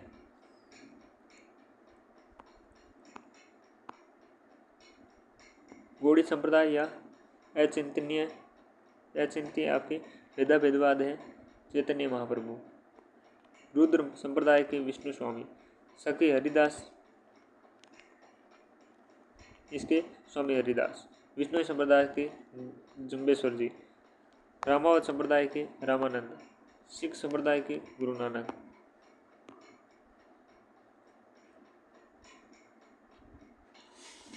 उदासी संप्रदाय श्रीचंद या नानक के पुत्र थे। उदासी संप्रदाय श्रीचंद।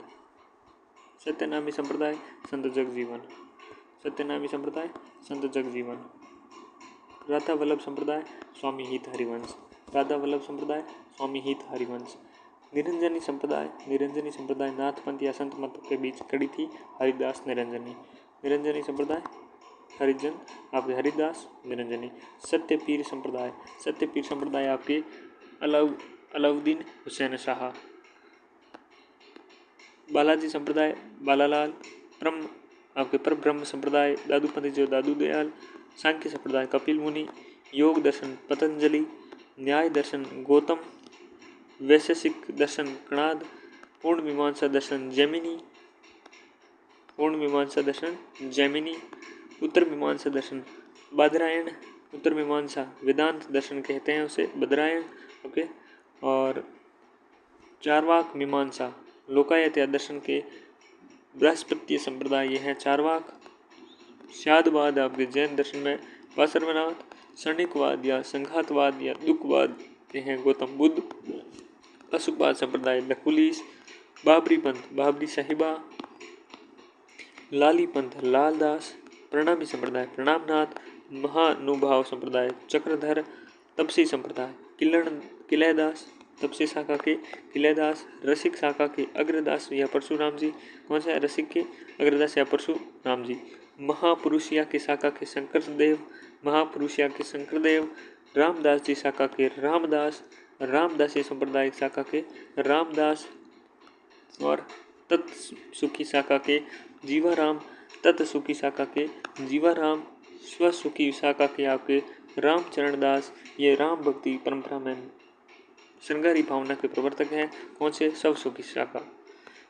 आपके उदती शाखा है इसके आपके सहजानंद स्वामी नारायण। आपके स्वामी नारायण या सहजानंद हैं उदती शाखा के। और हैं वेदाभेद सिद्धांतवाद के भास्कराचार्य। और अनित्य भेदाभेद सिद्धांत के हैं बलदेवाचार्य। कौन है? बलदेवाचार्य। अब कृष्ण भक्ति के विविध संप्रदाय की हम बात करेंगे। अब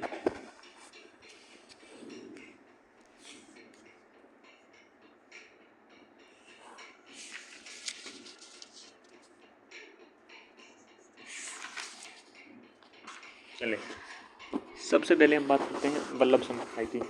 किसकी बात करते हैं? वल्लभ संप्रदाय की बात करते हैं, जिसे रुद्र संप्रदाय भी कहते हैं। वल्लभाचार्य के इनके प्रवर्तक रहे। दार्शनिक मत था इनका शुद्धाद्वैतवाद यानी पुष्टि मार्ग। जन्म था काल 1535 से लेकर मृत्यु इनकी 1587 में हुई। चंपारण जिला रायपुर बिहार में इनका जन्म हुआ। गुरु इनके विष्णु स्वामी थे। प्रमुख रचनाएं अणुभाष्य अधूरा ग्रंथ था, सुबोधिनी टीका श्रीमद् भागवत पुराण पर सूक्ष्म टीका है ये, सुबोधिनी टीका, अणुभाष्य, तत्वद्वीप निबंध, श्रृंगार रस मंडन, विद्वमंडन, पूर्ण मीमांसा भाष्य, श्रीमद् भागवत सूक्ष्म टीका, श्रीमद् भागवत सूक्ष्म टीका, अणुभाष्य अधूरा ग्रंथ है अणुभाष्य, सुबोधिनी टीका, श्रीमद् भागवत पुराण पर सूक्ष्म टीका, तत्वदीप निबंध, श्रृंगार रस मंडन, विद्वत मंडन, पूर्व मीमांसा भाष्य, श्रीमद् भागवत सूक्ष्म टीका, ये इनकी यहाँ प्रमुख रचनाएं हैं। पुष्टि मार्ग की परिभाषा हरि राय के अनुसार जिस मार्ग में लौकिक तथा अलौकिक सकाम निष्काम सब साधनों का अभाव श्री कृष्ण के स्वरूप प्राप्ति में साधन है अथवा जो फल है वही साधन है, उसे पुष्टि मार्ग कहते हैं। जिस मार्ग में भक्त विरह अवस्था में भगवान की लीला के अनुभव मात्र से संयोगावस्था का सुख अनुभूत होता है और जिस मार्ग में सब भावों के लौकिक विषय का त्याग और उन भावों के सहित देहादि को समर्पण है पुष्टि मार्ग कहलाता है। पुष्टि मार्ग भक्ति रागानुराग भक्ति है आपके भक्ति प्रारब्ध और संचित क्रमों का समन ईश्वर कृपा से स्वयं हो जाता है। पुष्टि मार्ग भक्ति आपके रागानुराग और भक्ति है, ठीक है, समन ईश्वर की कृपा से स्वयं हो जाता है संचित कर्मों का। विशेष तथ्य देखिए, वल्लभाचार्य जी ने दो आपके प्रकार की भक्ति पद्धतियों का विवेचन किया। एक मर्यादा भक्ति जिसमें साधना सापेक्ष भक्ति है और पुष्टि भक्ति जिसमें साधना निरपेक्ष भक्ति है। तो सापेक्ष भक्ति इसमें मर्यादा भक्ति में और निरपेक्ष आपके पुष्टि भक्ति में। पुष्टि शब्द संस्कृत के पुष्ट धातु से कितन प्रत्यय जोड़ने से वह इसी शब्द से पोषण शब्द की व्युत्पत्ति भी मानी जाती है, अर्थात ऐसा मार्ग जिसमें भक्त केवल ईश्वर की कृपा भगवत अनुग्रह पर आश्रित होता है पुष्टि मार्ग कहते हैं। इस भक्ति में ही किसी प्रकार की साधना या कर्मकांड की अपेक्षा नहीं होती है। वल्लभाचार्य द्वारा 1576 में गोवर्धन पर्वत पर श्री नाथ जी के मंदिर पर निर्माण शुरू करवाया गया था, जिसे पूर्णमल खत्री द्वारा पूर्ण करवाया गया था। पूर्णमल खत्री ही इसका शिल्पी था। संप्रदाय के 4 भेद माने गए हैं। प्रभा पुष्टि भक्त संसार में रहकर श्री कृष्ण की भक्ति करता है।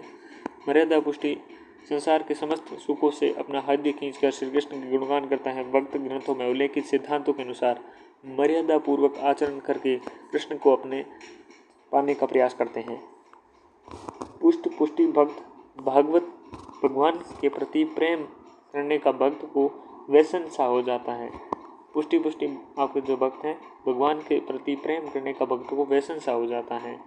शुद्ध पुष्टि भक्त भगवान पर पूर्णतः आश्रित रहता है, गुणगान गाता मस्त रहता है। इसमें शुद्धि आपके पुष्टि भक्त होता है। शुद्ध पुष्टि भक्त होता है भक्त अपने भगवान पर पूर्णतः आश्रित रहता है, गुणगान गाता रहता है, मस्त रहता है। इस संप्रदाय में स्वरूप पूर्णानंद परब्रह्म आपके पुरुषोत्तम में माना गया है। कृष्ण का स्वरूप क्या है? पूर्णानंद परम ब्रह्म पुरुषोत्तम माना गया है। राजस्थान में संप्रदाय की मुख्य पीठ सिहाड़ा नाथद्वारा में स्थापित है। इस संप्रदाय की मुख्य पीठ कहाँ है? सिहाड़ा नाथद्वारा में। वल्लभ संप्रदाय की अपनी पुष्टि भक्ति हेतु पहुँचने हेतु 3 मार्ग हैं, मर्यादा मार्ग, प्रवाह मार्ग और पुष्टि मार्ग। ईश्वर पर आश्रित रहना, सांसारिक कर्म करते हुए ईश्वर को प्राप्त करना है प्रवाह मार्ग। पुष्टि है केवल ईश्वर पर आश्रित रहता है। मर्यादा मार्ग है जो वेद ग्रंथों में उल्लेखित विधि निषेधों का पालन करते हुए ईश्वर को प्राप्त करना क्या है मर्यादा। प्रवाह क्या? सांसारिक कर्म में ईश्वर प्राप्त करना। पुष्टि मार्ग केवल ईश्वर पर आश्रित रहना। रामचंद्र शुक्ल ने इन तीनों मार्गों को 3 जीवों के नाम से पुकारा है। इस संप्रदाय के जीव को सत्य नित्य अणु माना गया है, कभी उत्पन्न नहीं होता है और इसके 3 रूप माने गए हैं, शुद्ध जीव, संसारी जीव और मुक्त जीव। वल्लभाचार्य द्वारा मथुरा उत्तर प्रदेश में श्रीनाथ जी के मंदिर का निर्माण करवाया गया था। इस मंदिर में मुख्य शिल्पी पूर्णमल खत्री था। यह मंदिर 1576 विक्रम संवत को पूर्ण हुआ था। इस संप्रदाय में अष्टयाम सेवा का उल्लेख भी मिलता है। मंगलाचरण, श्रृंगार, गवाल, राजयोग, आपके उत्थापन, भोग, संध्या आरती और संयम। अगली संप्रदाय है आपके निम्बार्क संप्रदाय, जिसके प्रवर्तक निम्बार्काचार्य है। निम्ब प्लस अर्क प्लस आचार्य, मूल नाम था अरुणी। 1162 में इनका जन्म हुआ था। गुरु का नाम नारद मुनि था। द्वैतवाद या भेदाभेदवाद इनके प्रमुख मत हैं। प्रमुख शिष्य हुए निवासाचार्य, उदम्बाचार्य, गौरमुखाचार्य और लक्ष्मण भट्ट इनके शिष्य हुए। इनकी रचनाएं बात करें, वेदांत परिजात सौरभ, 10 श्लोकी, श्री कृष्ण आपके सत्वराज, मंत्र रहस्य षोडशी, प्रपन्न कल्पवली। आपके वेदांत परिजात सौरभ, 10 श्लोकी, श्री कृष्ण आपके सत्वराज, मंत्र रहस्य षोडशी और प्रपन्न कल्पवली, ये इनकी प्रमुख रचनाएं रही। विशेष तथ्य देखिए, राजस्थान में निम्बार्क संप्रदाय की प्रमुख पीठ कहाँ है? सलेमाबाद आपके अजमेर में है। आचार्य परशुराम के द्वारा स्थापित की गई। राजस्थान में इस संप्रदाय के प्रचार प्रसार का श्रेय परशुराम जी को जाता है। इसके कुछ इतिहासकार निम्बार्काचार्य को भगवान कृष्ण के सुदर्शन चक्र का अवतार मानते हैं। निम्बार्काचार्य को इस संप्रदाय में अंतर्गत राधा और कृष्ण के युगल पूजा की उपासना की जाती है। युगल उपासना की जाती है। राधा को कृष्ण के वामांग बाईं ओर दर्शाया गया है। किशोर बाईं ओर वामांग, ठीक है ना। इस संप्रदाय के सर्वप्रथम उपदेष्टा आचार्य हंस भागवत माने जाते हैं। आपके कृष्ण भट्ट, हरिव्यास देव, परशुराम देव आदि संप्रदाय के प्रसिद्ध कवि हुए हैं। इसमें भारत में वैष्णव भक्ति का सबसे प्राचीन संप्रदाय माना गया है। कौन सा? निम्बार्क संप्रदाय, जो कौन सा द्वैतवाद है। राधा वल्लभ संप्रदाय, स्वामी हितवंशी गोस्वामी, स्वामी हित हरिवंश स्वामी इनके प्रवर्तक है। राधा वल्लभ संप्रदाय के स्वामी हित आपके हरिवंश क्या है? गोस्वामी प्रवर्तक है, जो 1512 में इनका जन्म हुआ था। मृत्यु 1573 में हुई। हित 84, राधा सुधा निधि जो संस्कृत श्लोक ग्रंथ हैं, स्फुटवाणी और यमुनाष्टक, ये इनकी रचनाएं हैं संप्रदाय की। किसके? राधा वल्लभ संप्रदाय की। हित 84, राधा सुधा निधि, स्फुटवाणी, यमुनाष्टक। वृंदावन में 1534 में प्रवर्तक प्रस्त थे। इस संप्रदाय के आपके अंतर्गत राधा को कृष्ण से भी बड़ा माना गया है।